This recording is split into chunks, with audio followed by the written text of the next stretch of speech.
Well, this weekend marks a passing of the torch at the Hult Center as a major arts figure gives up his baton. KEZI 9 News anchor Bob Shaper has the story. It's Thursday morning at the Hult Center, and inside the seats are mostly empty. Just a few onlookers watching what appears to be a small and routine rehearsal. Only this isn't routine.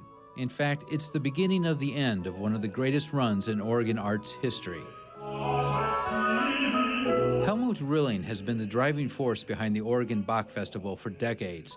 From his home in Stuttgart, Germany, the 80-year-old conductor has traveled to Oregon year after year to interpret his life's passion, the work of J.S. Bach. And I remember when I was a young boy, I drove with my bike many miles to hear performances of this piece in Germany.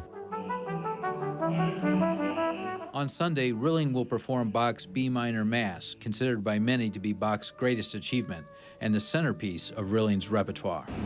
But of course, the Bach B minor Mass is not only trumpets and choir. It has also many subdued and very important movements, moving movements. Not only is Sunday the finale of this year's Bach Festival, it will also be Rilling's last concert at the podium. After 44 years as music director, he turns the reins over to his successor, Matthew Halls. Speaking backstage, musician John Steinmetz, who's worked with Rilling since the 1980s, says the experience has been profound and fulfilling. One of the things that people who make music with him often say is that they feel like the music and his way of doing it is reaching deep inside to something real.